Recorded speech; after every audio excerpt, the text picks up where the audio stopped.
امام حسن بصری کے پاس پہنچی، کہنے لگی اے حسن میری بچی دنیا سے انتقال کر گئی ہے، مجھے اب اس کو خواب میں دیکھنا ہے۔ دیکھیں مرحومین جو ہمارے دنیا سے چلے جاتے ہیں ان کو خواب میں کیسے دیکھا جاتا ہے، میں آپ کو اس کا طریقہ بھی بتاتا ہوں۔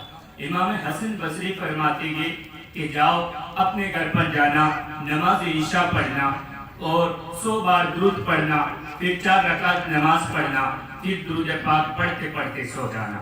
اللہ اکبر۔ گئی گھر پر نماز عشاء ادا کی، عشاء ادا کرنے کے بعد 4 رکعت نماز پڑھی، اس کے بعد درود شریف پڑھے، پہلے 100 بار درود شریف، 4 رکعت نماز درود شریف پڑھتی پڑھتی سو گئی۔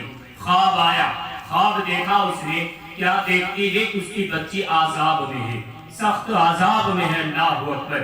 صبح اٹھی دوڑتی ہوئی امام حسن بصری کے پاس جا پہنچی، کہنے لگی اے حسن میں نے خواب دیکھا، میری بچی عذاب میں گئی، اے حسن اب کوئی طریقہ بتا دے اس کو عذاب سے نجات مل جائے۔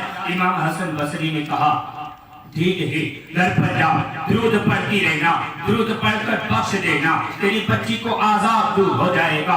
اتنے میں وہ گئی، دوسرا دن ہوا، حسن بصری سوئے، خواب دیکھا، کیا دیکھتے ہیں کہ ایک عورت ہے، ایک بچی ہے جو چولہے میں جل رہی ہے۔ امام حسن بصری پاس سے گزرے، آواز دی اے حسن کیا تو نے مجھے پہچانا؟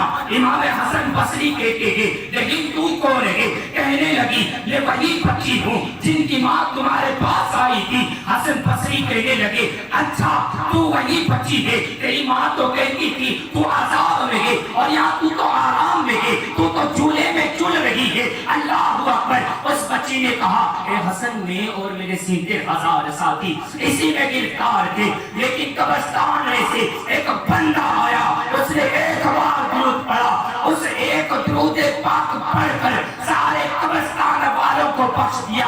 اے حسن اس ایک درود پاک کی برکت سے اللہ نے 70,000 لوگوں کی بخشش کر کے سب کو جنت میں داخل۔ سبحان اللہ، سبحان اللہ۔